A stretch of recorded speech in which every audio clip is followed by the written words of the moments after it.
খুব অল্প তেল, খুব সামান্য মশলাতে এই রান্নাটা হবে, আর হবে পাতলা ঝোল।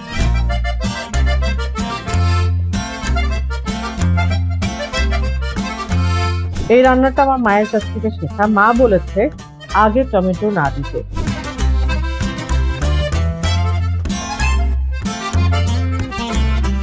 রান্না শেষ, দেখতে কি সুন্দর।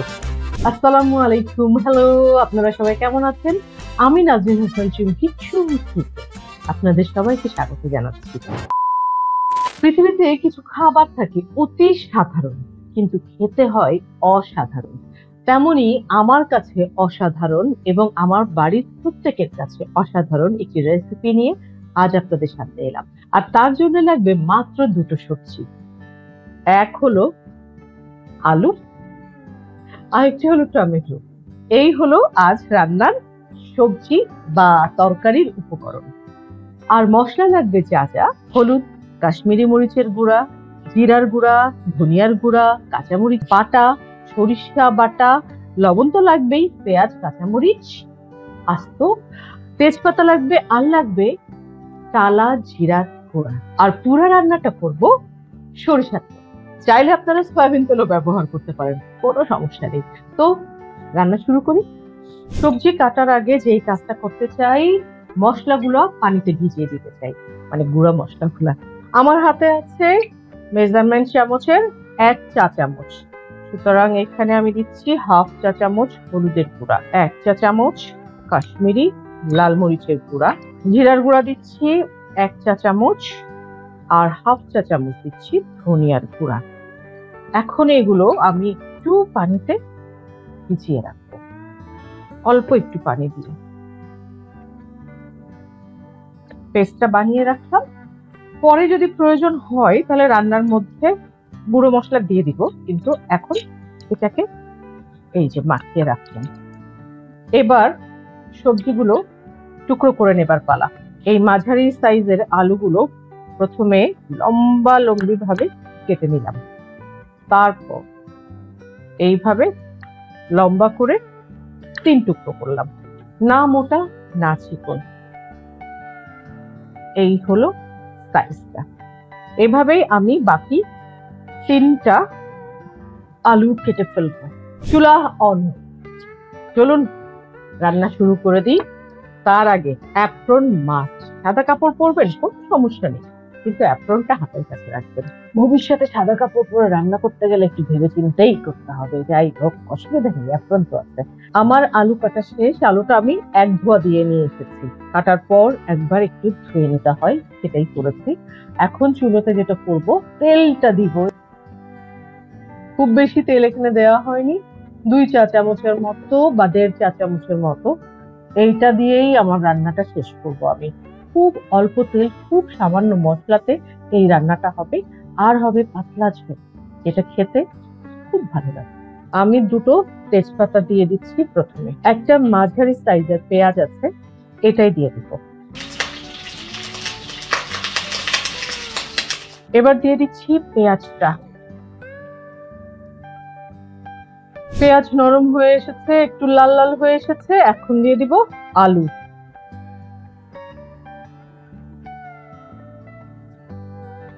আলুটা একটু 1 মিনিটের মতো ভেজে নিলাম, নিয়ে এখন এটার মধ্যে দিয়ে দিব লবণ।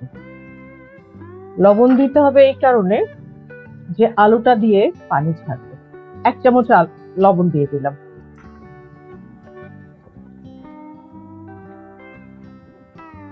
একটু ঢেকে রাখি কয়েক সেকেন্ড। পানিটা বের হলে তারপরে ওর মধ্যে আবার গরম পানি দিয়ে দিব। 1 মিনিটের মতো এটাকে ঢাকা দিয়ে রেখেছিলাম। এখন এই যে পানি বের হয়েছে, তারপরও মনে হচ্ছে একটু ধরে আসছে না। ঠিক আছে,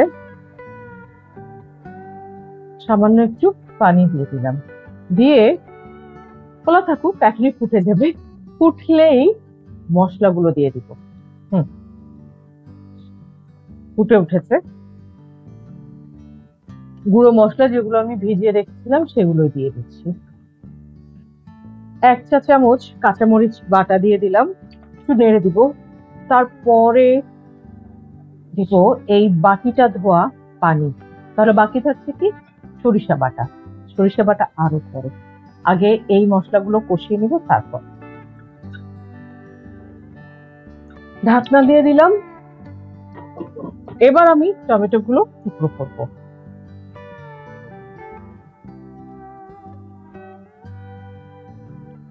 এই রান্নাটা আমার মায়ের কাছ থেকে শেখা। মা বলেছে আগে টমেটো না দিতে, আগে আলু সিদ্ধ হবে, তারপরে টমেটোটা দিতে হবে। কারণ আগে যদি টমেটো দেওয়া হয় তাহলে আলুটা সিদ্ধ হতে সমস্যা হবে। ঠিক একই রকম স্লাইস আমি করে নিচ্ছি, আলুর মতনই লম্বা লম্বা করে কেটে নিচ্ছি টমেটোটা।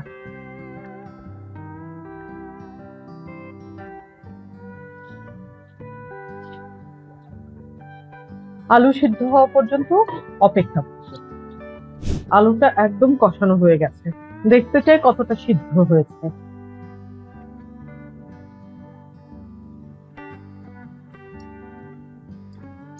আলু নষ্ট হয়ে গেল। আচ্ছা, এখন জালটা একদম কমিয়ে দিব, দিয়ে দিব সরিষা বাটা। সরিষা বাটা দিব 1.5 টেবিল স্পুন। এটা নেড়ে ছেড়ে আবার নতুন করে কষানোর কিচ্ছু নাই, ভালো করে নাড়তে হবে। তারপরে আমার পানিটা গরম আছে, আমি ওই গরম পানি একটু দিয়ে দিব। চামচটাতে সরিষা মাখানো আছে। এটার মধ্যে এখন টমেটো দিব, তার আগে দিব কাঁচামরিচ। 3টা কাঁচামরিচ আমি চিড়ে দিয়ে দিচ্ছি। দেখে মনে হচ্ছে অনেক লাল, কারণ ওই যে কাশ্মীরি লাল মরিচের গুঁড়ো দেওয়া হচ্ছে, তাই দেখে মনে হচ্ছে এতটা লাল। এখন দিয়ে দিব টমেটো। এটা ফুটে গেছে, সিদ্ধ হয়ে গেছে, তাই আর কোনো ভয় নেই। টমেটোটা সিদ্ধ হলেই রান্না শেষ হয়ে যাবে। আমি একটু পানি দিতে চাই, কিন্তু তার জন্য আমাকে জালটা কমিয়ে দিতে হবে। পানি নাই, গরম পানি দিতে হবে। সুতরাং আমি একটু পানি দিয়ে গরম করে আবার দিয়ে দিব, ততক্ষণ ঢেকে রাখি। সর্বোচ্চ 2 মিনিট সময় নিলাম, টমেটো সিদ্ধ। এবার দেখবো আমি লবণ, কারণ টমেটো সিদ্ধ হবার পর একটা ট্যাঙ্গি ব্যাপার চলে আসবে এটাতে, তখন দেখা যাবে এটাতে লবণ না মরিচ কোনটা লাগবে। লবণ, মরিচ কখনোই বেশি দিব না, এটাতে দিলে যেটা হবে যে স্বাদ নষ্ট করে দিবে। লবণ দিয়ে দিলাম 1/2 চা চামচের মতো, তাহলেই একদম পারফেক্ট হবার কথা। আর দিব আরেকটা জিনিস, খুব ছোট ছোট ছোট ছোট দুটো ধনিয়া পাতা আনা হয়েছে, খুব ছোট। এটা আমি দিয়ে দিব, কারণ ধনিয়া পাতা আমি বেশি দিতে চাই না। দিলেই যেটা হবে, এটার যে আলাদা একটা ঘ্রাণ আছে, স্বাদ আছে, সেটাকে এই ধনিয়া পাতা ডমিনেট করবে। এটা অল্প করে দিব, চিকন চিকন করে দিয়ে দিলাম। আলু সিদ্ধ, টমেটো সিদ্ধ, বেশি নাড়াচাড়া করা যাবে না, করলে যেটা হবে ভর্তা হয়ে যাবে, ভর্তা। তাই এটাকে বন্ধ করে একপাশে সরিয়ে রাখবো। এবং এখন আমি ফ্রাই প্যান দিব চুলাতে। খুব সামান্য সরিষার তেল দিলাম, 1 চা চামচের মতো। পেঁয়াজ দিচ্ছি খুব সামান্য। হয়ে গেছে পেঁয়াজ। বেশি লাল তো দেয়া যাবে না, আবার বেশি সাদাও রাখা যাবে না। মোদ্দা কথা যেটা, এটা কালো করা যাবে না। তাই পেঁয়াজ হয়ে গেছে। পেঁয়াজটা এখানে রেখে আমি তরকারিটা আবার চুলায় দিয়ে দিচ্ছি। রান্না শেষ। দেখতে কি সুন্দর। চুলো অফ। এরপর টালা জিরা গুঁড়া একটু ছড়িয়ে দিতে হবে। এটা দিলাম 1/3 চামচ, বা মানে 1/2 চামচের একটু কম দিয়ে। আর কোনো কথা হবে না, জাস্ট ঢাকনাটা লাগিয়ে রাখতে হবে 6 মিনিট বা 10 মিনিটের মতো। এই গরমে এমন সামান্য মশলা, সামান্য তেলে একটু টক টক পাতলা ঝোলের তরকারি খেতে আশা করি আপনাদের ভালোই লাগবে। আমার তো ভালো লাগে, তাই দেখে মনে হয় যে আহামরি কি তরকারি এমন। সবই মুখের স্বাদ রে ভাই, আর ঘ্রাণ, আর কিছুই না। তো এই রেসিপিটা যদি ঝটপট বানিয়ে আপনারা খেয়ে স্বাদ পেয়ে আমাকে জানাতে চান, অবশ্যই কমেন্ট বক্সে লিখবেন। আর আপনারা যেন সকল সময় ভালো থাকেন, সেটাই সবসময় প্রার্থনা করি। যাই হোক, লাইক, শেয়ার এবং সাবস্ক্রাইব ভুলেন না। সাথে থাকে, আগামীতে আসছি আরো মজার মজার নতুন নতুন রান্না। সেই পর্যন্ত